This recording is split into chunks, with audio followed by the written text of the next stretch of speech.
Zavri oči a hádaj, čo je to za vôňu, povedal mi. Usmiala som sa, pretože som mu verila. Bol to otec môjho dieťaťa, môj snúbenec a môj celý svet. Mala to byť len hra. Jedna z tých malých pekných chvíľ v našej kuchyni na deň vďaky vzdania. Mala som zaviazané oči a v nose vôňu domova. Netušila som, že sa v tej chvíli pozerám do tváre vlastnej smrti. Tie zábery v správach. Dievča v kabáte s dieťaťom v náruči. Len obyčajná pilotka, ktorá kupuje batáty na sviatočnú večeru. Nikto z tých ľudí v obchode netušil, že môj domov sa o pár hodín zmení na bytúnok, že stopy na stenách budú siahať až po strop a moje posledné slová budú: prosím, prestaň. Obete z krimi príbehov majú tvár, ale nemajú hlas. V mojich videách ho dostanú. Rozprávajú svoj tragický príbeh sami, tak, ako sa naozaj stal, aby sa na ne nezabudlo, aby ich smrť nebola zbytočná. Volám sa Kelsey Barrett. Vždy som milovala ten pocit, keď sa kolesa lietadla odlepia od zeme. Tam hore, v oblakoch, je svet tichý a jasný. Ako pilotka som mala pod kontrolou každý prístroj, každý náraz vetra. Verila som, že ak má človek mapu a jasný cieľ, nemôže zablúdiť. Milovala som jazdu na traktoroch a slobodu, ktorú vám dá len divoká príroda Colorada. Bola som dievča z vidieka, ktoré snívalo o tom, že si vybuduje vlastné hniezdo. Malé, skromné, len ja, on a Boh. Všetko sa to začalo v roku 2016. Našla som ho na zoznamke. Muža menom Patrick. Pravý koloradský kouboj. Žil na ranči svojej matky, cvičil psy, staral sa o kone. Keď som sa mu pozrela do očí, videla som v nich stabilitu. Tú, po ktorej som túžila. Rýchlo sme do toho spadli. Zásnuby, sľuby a potom v októbri 2017 prišiel ten najväčší zázrak. Naša dcerka Kaylee. Moja mama Cheryl hovorievala, že som nikdy nebola nápadná. Nechcela som veľkú svadbu. Chcela som rodinu. Ale mesiace plynuli a ja som stále žila akoby v medzipristáti. Bývala som u mami a on so svojou mamou na ranči. Patrick chcel, aby som sa k nemu nasťahovala. Ale ranč bol preplnený, nielen zvieratami, ale aj vplyvom jeho matky. A ja som chcela len domov pre nás dvoch. Lenže Patrick sa nehýbal. Jeho svet bol kamenný a nemenný. Začala som mať strach. V kútiku duše som cítila, že sa niečo kazí. Počula som šepot o jeho bývalej priateľke. Videla som, ako sa pomaly odo mňa odťahuje. Narodenie dieťaťa je skúška, ktorú sme nezvládli. On odmietal prísť za mnou. Snažila som sa to udržať silou vôle. Kvôli Kaylee.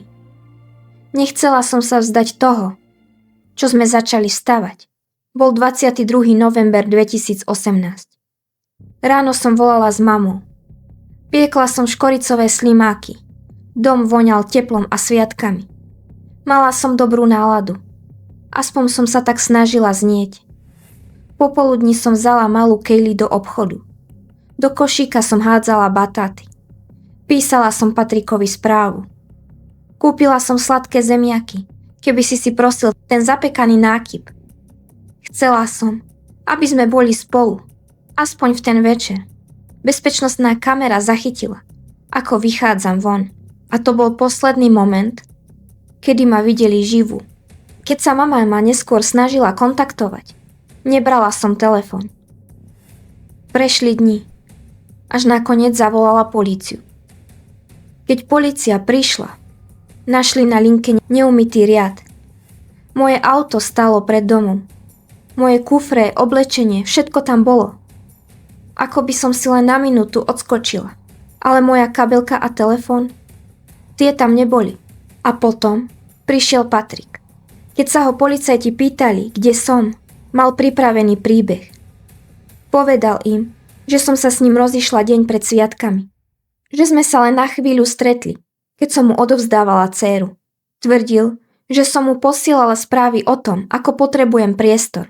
Patrik im do očí klamal, že chce rešpektovať moje priania. Že ma necháva ísť. Ale vy mi veríte však? Vedeli by ste vy, ako matka, odísť od svojho ročného dieťaťa? Nechali by ste v kuchyni rozjedené jedlo a odišli do mrazivej noci, len s telefónom v ruke? Patrik rozprával príbeh o rozchode. Ale ja vám teraz rozpoviem pravdu, čo sa v ten osudný deň naozaj stalo. Povedal im, že som bola nestabilná, že som trpela depresiami. Dokonca naznačil, že som drogovo závislá a niekde na odvykačke. Chcel, aby si svet myslel, že som matka, ktorá jednoducho zlyhala a utiekla od svojho dieťaťa. Ale moji priatelia a rodina, tí poznali pravdu. Vedeli, že som milovala Boha, svoju prácu a nadovšetko Kaylee. Vedeli, že som s nimi len pred pár dňami hovorila o svadobných šatách. Môj šéf dostal odo mňa správu, v ktorej som nadšene hovorila, že Patrik konečne príde na náš vianočný večierok. Znamenalo to pre mňa všetko. A potom mu z môjho telefónu prišla strohá správa, že si beriem týždeň voľna. A ten najväčší nezmysel. 25. novembra sa môj telefón ozval v Idahu. Ako by som sa tam dostala bez auta? Prečo by som tam šla? Moja mama Cheryl a brat Clint to nevydržali. Vedeli, že polícia niečo prehliadla. Vstúpili do domu. A hneď pocitili niečo, čo im udrelo do tváre. Bolo tam príšerné teplo. Kúrenie bolo vytočené na maximum. Vrahovia to robia, keď chcú urýchliť rozklad alebo zakryť pach. Na linke stále stáli tie škoricové buchty, ktoré som piekla v to osudné ráno. Už boli tvrdé a obschnuté. Špinavý riad, rozjedené jedlo. Nič z toho nesedelo k žene, ktorá by sa rozhodla len tak odísť. Ale chladnička, tá bola čistá. Až podozrivo čistá. Ako by ju niekto narýchlo drhol. V kúpeľni chýbala predložka. A môj brat Clint uvidel niečo, čo polícii uniklo. Na toalete bola krv. Malá stopa, ktorá tam nemala čo robiť. Keď sa vyšetrovatelia vrátili, priniesli so sebou luminol. A vtedy môj dom prehovoril. Modrá žiara bola všade. V kúpeľni, na stenách, na podlahe. Bolo tam toľko stôp, že nebolo pochyb o tom, čo sa stalo. Už to nebol prípad nezvestnej osoby. Bol to lov na vraha. Moja mama stála pred kamerami. Silná a zúfala zároveň. Ale Patrik tam nebol. Neprišiel na tlačovku. Neprosil o môj návrat. Sedel doma a strážil naše dieťa. Vyšetrovateľom konečne došlo. Nikdy som neodišla. Do Woodland Parku vtrhla FBI. Moja fotka bola všade, v správach, na stĺpoch verejného osvetlenia, na Facebooku. Vypísali odmenu $225,000 za akúkoľvek správu o tom, kde som. Ale Patrik, ten mlčal. Neprišiel na žiadnu tlačovú konferenciu. Neplakal pred kamerami. Ani raz nezavolal vyšetrovateľom, či už našli jeho snúbenicu. Lenže v dnešnom svete sa neschováte. Susedová kamera videla to, čo Patrik v ten deň zabudol spomenúť. On povedal polícii, že sme sa len na chvíľu stretli v uličke, aby som mu podala Kaylee. Ale záznam hovoril niečo iné. Patrik vchádzal do môjho domu. Bol tam so mnou. A potom, o pár hodín neskôr odišiel. Ale bezo mňa. Keď si policajti pozreli dáta z našich telefónov, uvideli niečo mrazivé. Moje a Patrikovo číslo sa pohybovali spolu. 2 signály putujúce tmou dlho potom, čo som mala byť už podľa neho dávno preč. A potom môj telefón ožil v Idahu. Toľko precestoval môj telefón, aby z neho odišli tie falošné správy pre moju mamu a môjho šéfa. Patrik potreboval alibi. Potreboval, aby si všetci mysleli, že som niekde ďaleko, že som v poriadku. A na to potreboval pomocníka. FBI začala pátrať. Prevrátili Patrikov pozemok na ruby. Hľadali moju stopu v hline, v prachu, pod každým kameňom. A vtedy narazili na meno. Crystal Kenney. Zdravotná sestra z Idahu. Najprv klamala, povedala, že Patrika sotva pozná, že za ním šla len kvôli kúpe koňa. Ale pravda bola oveľa špinavejšia. Mali vzťah viac ako 10 rokov. Bola to jeho tajná milenka. Žena v tieni, ktorá sa práve rozviedla. A bola ochotná pre neho urobiť čokoľvek. Aj zničiť môj telefon. Aj posielať správy, ktoré sa odosielali len kúsok ďalej od jej domu. Patrik jej veril. A myslel si, že je to osoba, ktorá po ňom uprace v mojom dome. Dni ubiehali. Polícia vychádzala z môjho domu s hnedými vreciami plnými dôkazov. Patrik bol pod drobnohľadom každú sekundu dňa. Každý jeho pohyb sledovali drony. A potom sa niečo zlomilo. Kristalina priateľka už nedokázala mlčať. Vedela, že tie dve mená, Patrik a Krystal, sa v správach nespomínajú náhodou. Krystal sa jej zverila s tajomstvom. Niečím tak desivým a zvráteným, že to nešlo uniecť. Viete, akú cenu mala moja smrť? Patrik si to vypočítal úplne presne. Dlhoval $72,000 na pôžičkách. Mesiace mi neplatil výživné na našu dcéru. A potom tu bola moja čerstvo založená životná poistka. Pre neho som už nebola matkou jeho dieťaťa. Bola som len prekážkou k peniazom a k úplnej moci nad Kaylee, aby ospravedlnil to, čo sa chystal urobiť. Vytvoril zo mňa v očiach svojej milenky úplne monštrum. Povedal jej, že som narkomanka, že týram naše dieťa. Krystal, tá obetavá sestra, tomu verila. Najprv ma chceli otráviť. Potom ma mal zabiť niekto cudzí, ale plány zlyhávali. A Patriková frustrácia rástla. Rozhodol sa, že to urobí sám. Bol deň vďaky vzdania. Čas, kedy máte byť s tými, ktorých milujete. Vrátila som sa z obchodu. Batáty pripravené na večeru. Patrik prišiel ku mne domov. Vstúpil so mnou a s Kaylee dovnútra. Povedal mi, že má pre mňa prekvapenie. Hru. Zaviazal mi oči šatkou. Do rúk mi dával vonné sviečky a ja som mala hádať, aké vône to sú. Konečne som sa cítila šťastná. Bol to ten moment blízkosti, po ktorom som tak túžila, avšak netušila som, že v rukách drží bejzbolovú pálku. Netušila som, že kým budem hádať vôňu škorice, on natiahne ruku. Udrel ma. Moja dcérka Kaylee sa hrala vo vedľajšej izbe, len pár metrov odo mňa. Neprestal. Dokonca som pritom strátila zuby. A potom vzal našu dcéru. Išiel do Walmartu. Natankoval a tváril sa, že je to len ďalší sviatočný štvrtok. Kým moje telo ležalo v dome, Patrik zdvihol telefón. Zavolal svojej matke a zavolal Krystal. Povedal jej kód. Mám tu neporiadok, ktorý treba upratať. Krystal si zbalila čistiace prostriedky a vyrazila na 13-hodinovú cestu nocou do Kolorada. Keď vošla do môjho bytu, neuvidela domov mladej matky. Uvidela doslova bytúnok. Stopy po tom útoku boli úplne všade. Na stenách, na sporáku, na kávovare. Dokonca aj na pekáči, v ktorom som ráno piekla tej škoricové buchty. Dokonca ich musela utierať aj z vrchu skriniek. Patrikov príkaz bol jasný. Nájdi aj jej zuby. Musíme zahľadiť všetko. Drhla môj dom hodiny. Robila to, čo sľúbila svojmu milencovi. Uzavreli spolu dohodu s diablom. Ale netušili, že ani ten najsilnejší čistiaci prostriedok nezmije pravdu. Krystal sa neskôr priznala. Vymenila pravdu za slobodu. A za to dostala len 3 roky. Čo myslíte? Je to spravodlivé? Vedela o tom všetkom, vedela, čo sa stalo a napriek tomu mlčala. Hovorí sa, že vrah sa vždy vráti na miesto činu. Patrick sa vrátil 11 krát. 11 krát ho zachytili kamery, ako vchádza a vychádza z môjho domu. V zadnej časti nákladiaku mal čiernu plastovú tašku.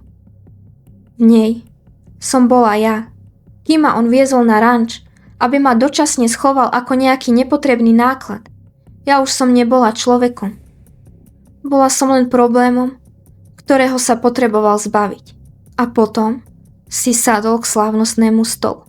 Usmieval sa na našu dcérku a trávil deň vďaky vzdania so svojou rodinou. Krystal zatiaľ robila svoju prácu. Drhla moju podlahu, prala červené uteráky v mojej práčke. Neskôr tvrdila, že tam naschvál nechala nejaké fľaky, aby Patrika chytili. 2 dni potom, čo ma pripravil o život, Patrick a Krystal prišli na ranč, vyzdvihli tú tašku a previezli ju na jeho pozemok. Patrick vzal hliníkové koryto na vodu, také, z akého pijú kone, položil ho na zem a dal doňho tašku so mnou. Potom tam nalial 5 galónov benzínu, pridal motorový olej, aby oheň horel dlhšie a silnejšie. A Krystal, tá urobila niečo, čo ma boli viac než tie rany pálkou.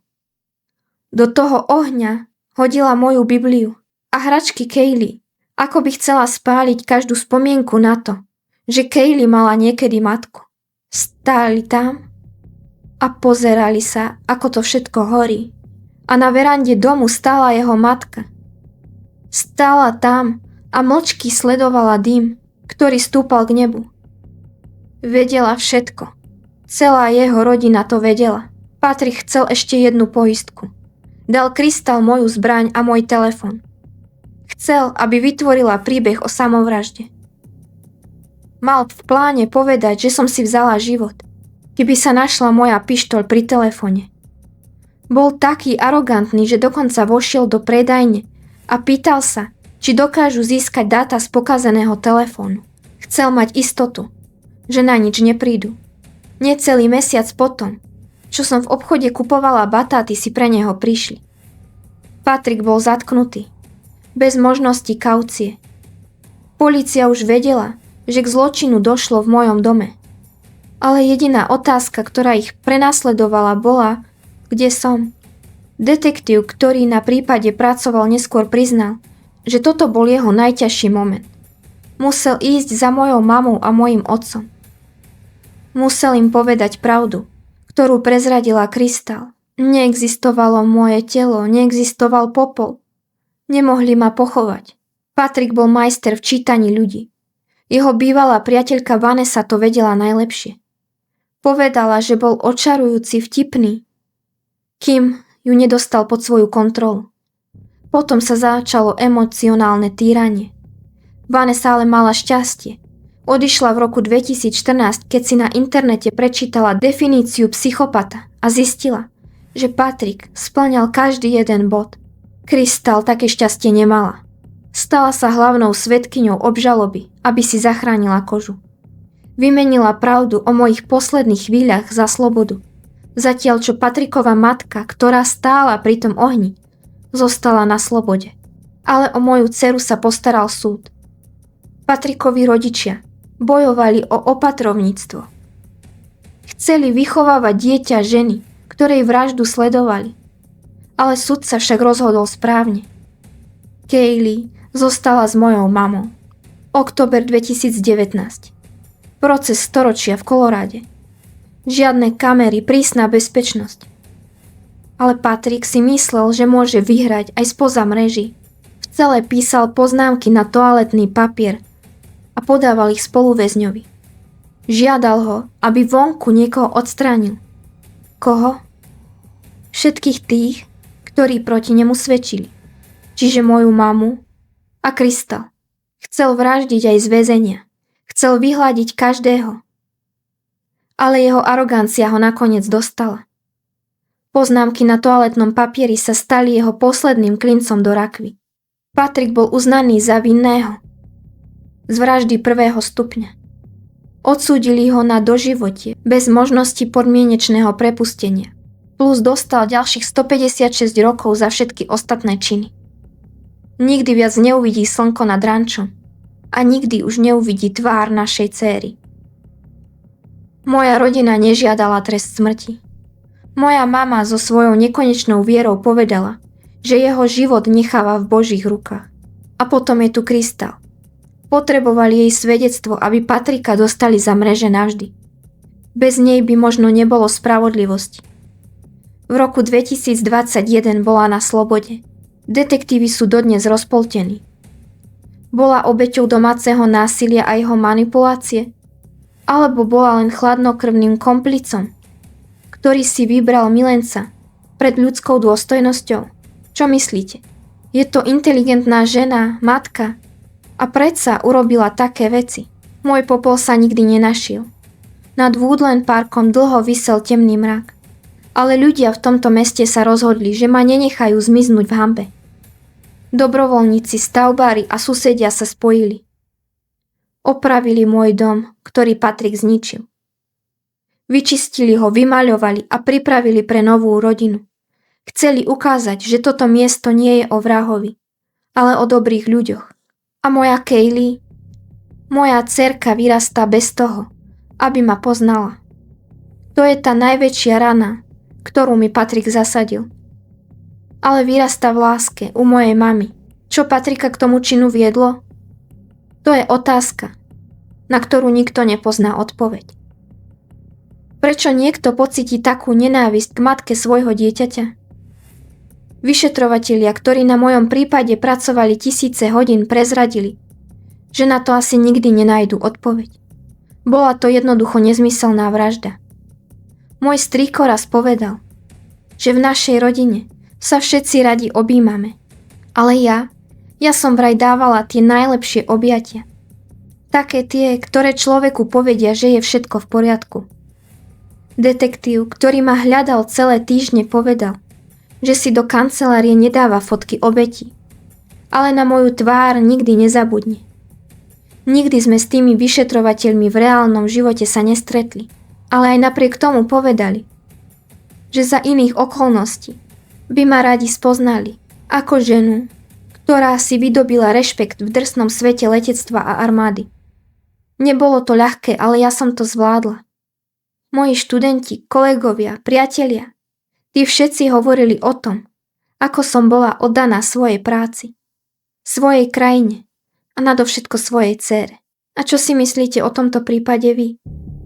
Ak chcete počuť aj iné príbehy ústami obeti, dajte prosím odber a zapnite si zvonček, aby sa na naše prípady nezabudlo a aby sa niečo také, ako sa stalo nám, už nemuselo stať nikomu inému. Volám sa Kelsey Barrett a ďakujem, že ste si vypočuli môj tragický príbeh.